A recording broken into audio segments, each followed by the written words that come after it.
معناها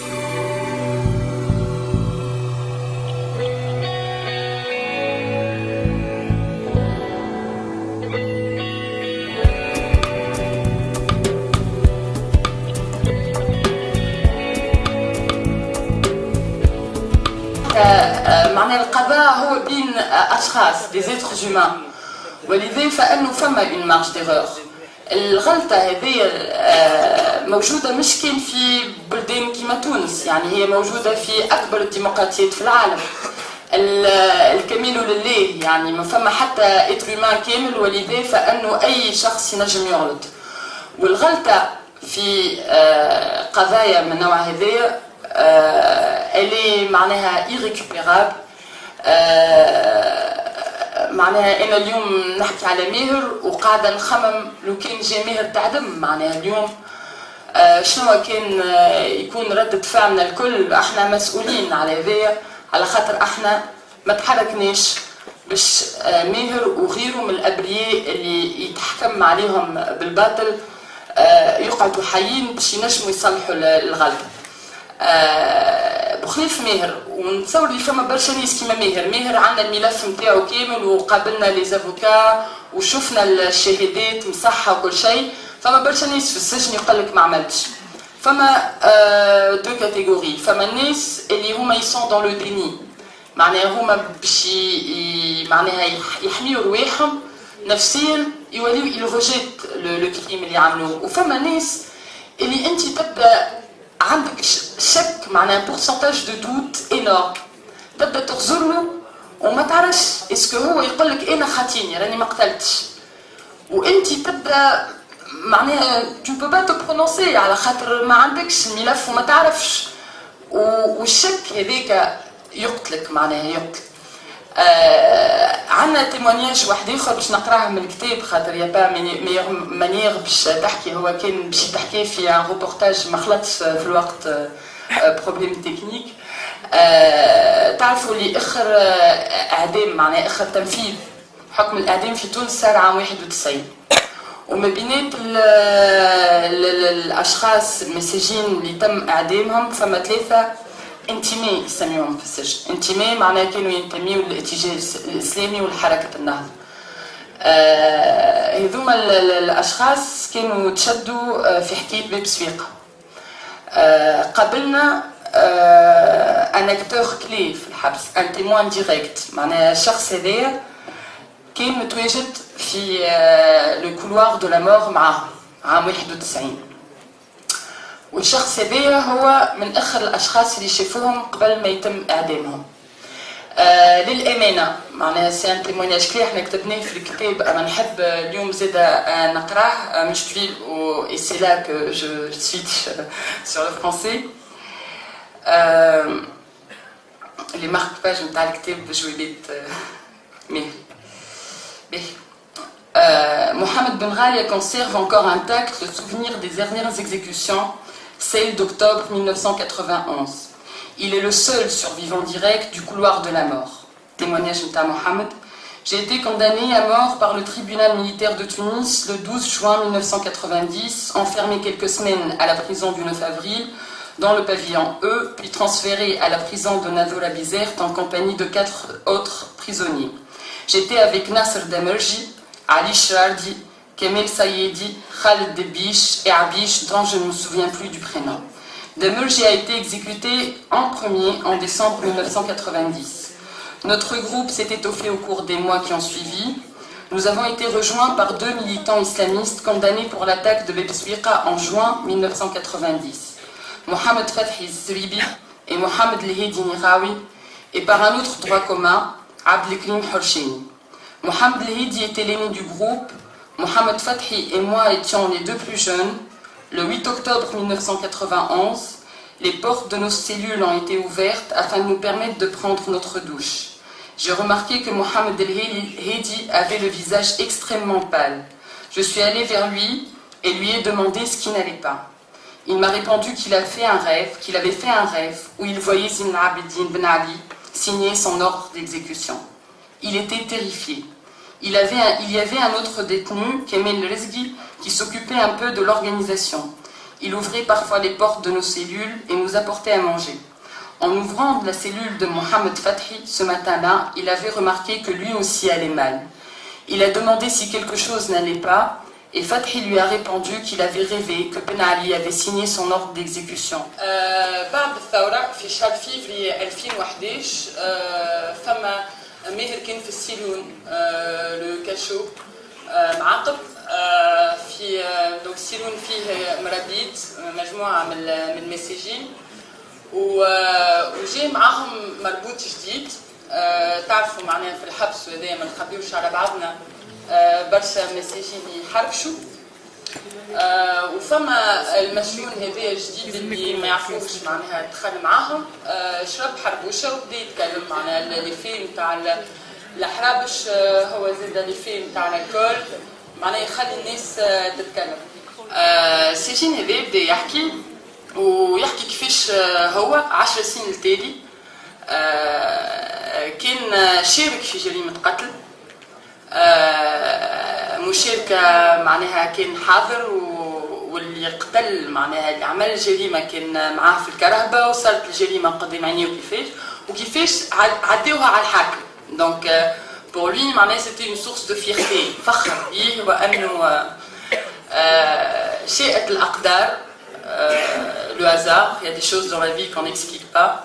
وأنه ماهر يكون في السجون هو بيدو ويسمع في القضية نتاعو خاطر يقولوا قضية هما معناها لو كا لو كريم لافير يسمع في القضية نتاعو قاعدة تحكي معناها مكان القتل القضية اللي هو متهم بها مكان القتل كيفاش تم القتل في أنا وقت في أنا زمان. دونك قام ماهر اوتوماتيكمون معناها هذا يظهر لي رياكسيون معناها ردة فعل عادية وأنه يقوم يضرب السجين اللي يحكي معناها حب بريسك يقتلو. صارت مشاجرة كبيرة في السجن كانوا فما شاهدين مرابيط وأعوان سجون حضروا على الحكاية والإدارة متاع السجن حلت تحقيق.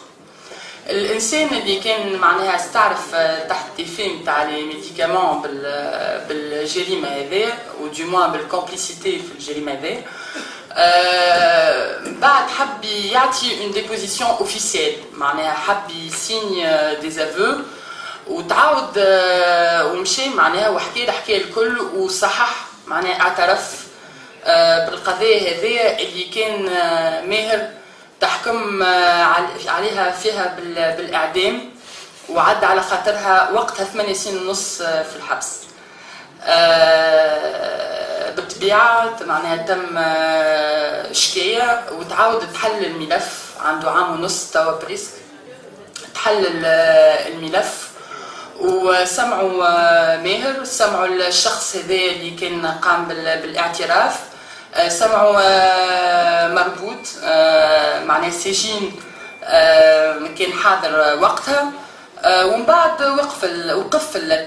وقف التحقيق فما نقاط استفهام كبيره والصحفيين اللي يحبوا ياخذوا الملف هذا يتصلوا بيا من بعد وانا نعطيهم منه كوبي خاطر بعد ما زرنا السجن وشفنا ماهر تنقلنا وشفنا المحامي نتاعو مشينا للنبر دشة نبر في سليانة قابلنا في الكيف بين الكيف سامحوني كيف جندوبة en fait وقابلنا الاولياء اللي هما حاضرين معنا اليوم ونحب نحييهم ونحيي الشجاعه نتاعهم القوه نتاعهم خاطر مش سهل برشا باش بعد 10 سنين اللي هي عائله تحطمت وما كان عندها حتى امل في انه ماهر نهار وما صوته يخلط تقطعوا من عائلتهم عاشوا نظره المجتمع عليهم نظره المجتمع على ماهر. نحب نقرا لكم دونك نفهمكم اللي ماهر حتى اليوم مازال في السجن مازال في الحبس ونطلب من الناس الكل سواء هما معاه او ضد عقوبه الاعدام وانهم يقفوا مع ماهر وماهر عمل محاولات انتحار متعدده. ماهر تعب اكثر وقت اللي البراءه نتاعو ولات ظاهره وهو مازال في الحبس اكثر من اللي وقت اللي كان في الحبس ومتهم بالباطل على خاطر من نهار اللي سمع الغسيل نتاع المربوط وهو يحكي في الحكايه وهو يستنى في روحه باش يخرج. ماهر كان حاط في مخه اللي هو قدام ربي معناها هذا كلمه تلقاو له تيمونياج نتاعو في الكتاب اللي هو قدام ربي خطيه وهوكا ومشكلته في حياته هو انه امه وابوه يصدقوه ويمنوا اللي هو ما قتلش. من بعد وقت اللي صارت الحكايه وعاود حل تحقيق حاول يكتب جوابات ويتصل بالعائله نتاعو، ولكن حسب التصريحات نتاع ماهر كان صعيب وانه يخرج جوابات العائله، معناها كان صعيب. دونك عمل ماهر لقى حيله وخبي سيرفيتمون نتاعو، قص منها لقشه القماش اللي انتم تشوفوا فيها لهنا، كتب عليها رساله حب معناها يوجهها للوالد نتاعو، وعاود خيطها في وسط السيرفيتمون وخرجها من الحبس باش خلطت الرساله. نحب اليوم ولو انه احنا كرينا ماهر في ديسمبر 2012 عنا 6 اشهر، كنا نتمنوا انه ماهر اليوم يكون موجود بحذنا، لكن ماهر اليوم في السجن. La question de la justice, du fonctionnement de la justice et aussi une petite introspection sur notre responsabilité à tous en tant que militants des droits de l'homme, défenseurs des droits de l'homme, membres de la société civile, pour une raison, et je vais revenir là-dessus un peu plus longuement à la fin de l'intervention. Bon, je vous en parlerai après parce que sinon je vais manger le micro. Donc tout d'abord, des remerciements, et ces remerciements, ils s'adressent d'abord évidemment aux condamnés à mort qui ont accepté de nous rencontrer et qui ont témoigné. Et c'était vraiment une expérience humaine extrêmement forte qu'on a vécue tous les quatre. Et je pense que c'est quelque chose qui va nous marquer et qui nous a transformés. On a tous ramené nos souvenirs de prison. C'est pas des prises de guerre, bien au contraire. Moi j'ai ramené ça. En fait, c'est du tropico. C'est tout bête, c'est ce qu'on nous a donné justement quand on est rentré à la prison de la Mornagia. On n'a pas tout le temps pu manger parce que c'est vrai que les entretiens s'enchaînaient et on n'imaginait absolument pas le rythme auquel on allait être soumis. On nous a donné ça, on a ramené ça de prison, on en a donné certains paquets aux condamnés à mort qu'on a rencontrés et puis on a conservé, donc c'est un peu nos reliques. Donc il y a bien sûr les condamnés à mort qu'on tient à remercier tout particulièrement, l'administration des prisons, les directeurs de prison qui nous ont reçus longuement, les gardiens, les personnels de prison qui ont été... Tout le monde s'est montré extrêmement coopératif et collaboratif dans cette enquête et je dois vous avouer qu'on a été vraiment surpris à la fois de la disponibilité et du côté fair play. C'est-à-dire tout le monde a joué le jeu et je pense que tout le monde a compris qu'on était là, non pas bien sûr pour rapporter ce qu'on a vu, critiquer, dénoncer quand il y a lieu, mais aussi pour participer à un processus beaucoup plus large qui est un processus de réforme. Et justement, c'est ça qui doit être la priorité et c'est ça qui doit être la cause qui nous rassemble tous, en l'occurrence la réforme du fonctionnement des prisons bien sûr, mais beaucoup plus largement de la justice et encore au-delà de la société. Parce que finalement, ce qui nous a été donné à voir à travers le prisme de la peine de mort, c'était ça, c'était le fonctionnement réel, le fonctionnement concret de la société, et pas simplement des cercles qu'on avait l'habitude de fréquenter à Tunis ou même dans les villes du littoral. On a vu une autre Tunisie, et on a vu d'autres réalités, et je dois vous avouer que c'est dérangeant. Le processus justement de redécouverte de la vérité qui avait commencé avec la Révolution, pour nous il a continué en prison. Donc, pour terminer ces remerciements, nos remerciements au nom de toute l'équipe et au nom de CPM, à l'ancien ministre de la Justice, Maître Nourdine Heri, puisque c'est lui qui nous a autorisés à rentrer dans les prisons et à effectuer cette enquête. Et là encore, il faut le souligner, c'est une première en Tunisie, c'est une première au Maghreb, c'est une première dans le monde arabe. Donc c'est quand même un geste qui va vraiment dans la bonne direction. Alors dans le livre, il y a de longs passages où on s'interroge qu'est-ce qui a rendu possible finalement cette situation. L'explication qu'on a trouvée, c'est en quelque sorte la force de l'inertie.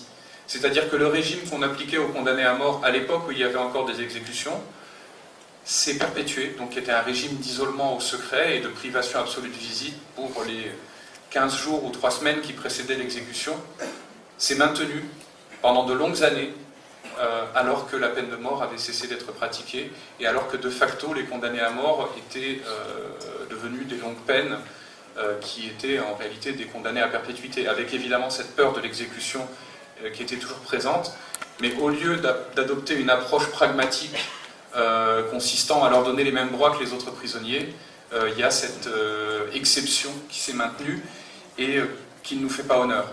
Il y a des améliorations qui ont commencé à être apportées timidement à partir de 1996 à l'initiative d'un certain nombre de personnalités, y compris de l'administration des prisons.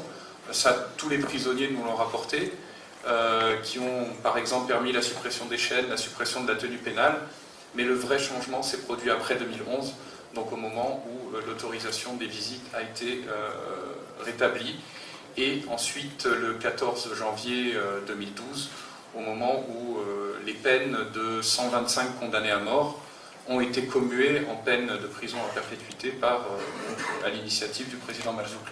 Ce qui fait qu'aujourd'hui, il y a beaucoup plus d'ex-condamnés à mort toujours en prison que de condamnés à mort techniquement parlant, puisque les peines ont été commuées. Ça ne change rien. Enfin, dans notre livre, on les a interrogés, on a interrogé aussi bien les condamnés à mort actuels que les ex-condamnés à mort.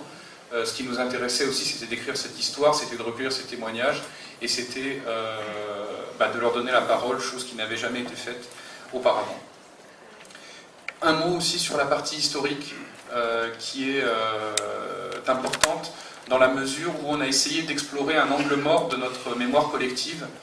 On peut penser de l'extérieur que la peine de mort est un sujet, entre guillemets, anecdotique. C'est-à-dire qui va concerner éventuellement des criminels, qui va concerner les défenseurs des droits de l'homme, mais qui ne concerne pas l'ensemble de la société et qui ne fait pas forcément sens par rapport à notre histoire. Si vous prenez l'histoire de la Tunisie moderne, qui commence en 1956, avec justement l'indépendance, l'élection de la première assemblée constituante, vous prenez de 1956 jusqu'à 2011, vous avez un fil extraordinaire, un fil rouge qui est la peine de mort.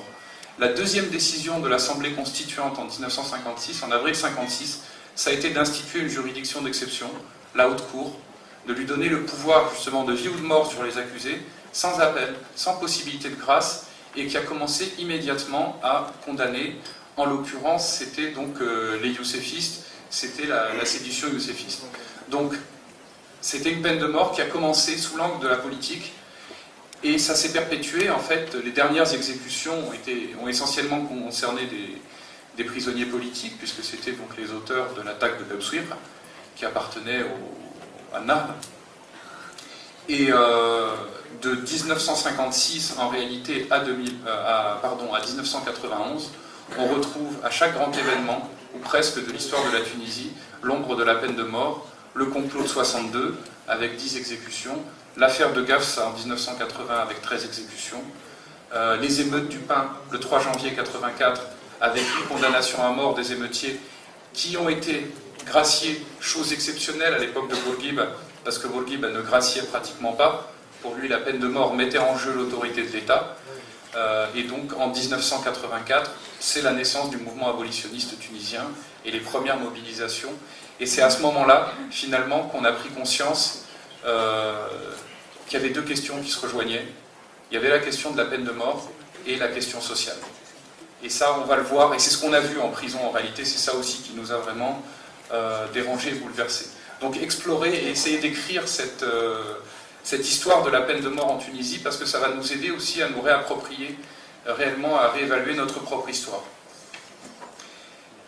Une chose extrêmement importante qui se passe, et là aussi qui nous concerne tous, y compris les défenseurs des droits de l'homme, les journalistes, les militants, les politiques, pour des raisons qui tiennent à notre histoire et qui tiennent justement à cette lutte contre l'autoritarisme et contre la dictature, toutes nos énergies ont été absorbées par ce combat politique. Ils ont été absorbés par ce combat politique et parfois on a pu oublier l'essentiel ou une partie des choses qui sont absolument fondamentales.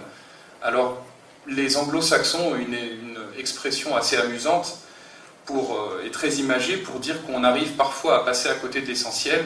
Ils parlent de « the elephant in the room », un éléphant au milieu de la pièce.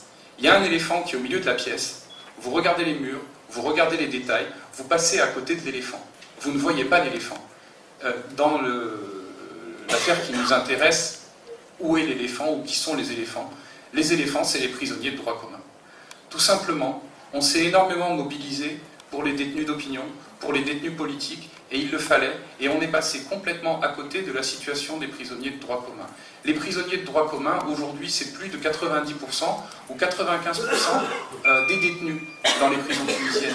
Et ils ne sont pas moins victimes de l'arbitraire, ils ne sont pas moins victimes des injustices, ils ne sont pas moins exposés aux erreurs judiciaires que les autres détenus. Et c'est un petit peu une manière d'autocritique qui nous engage tous, c'est de dire, voilà, maintenant, il s'est passé quelque chose, on espère qu'il y aura de moins en moins, qu'il n'y aura plus de prisonniers politiques, il faut maintenant qu'on s'occupe des droits communs et justement de la protection des droits de l'homme et des garanties fondamentales du justiciable dans les prisons tunisiennes et au-delà des prisons, s'agissant du fonctionnement du système judiciaire.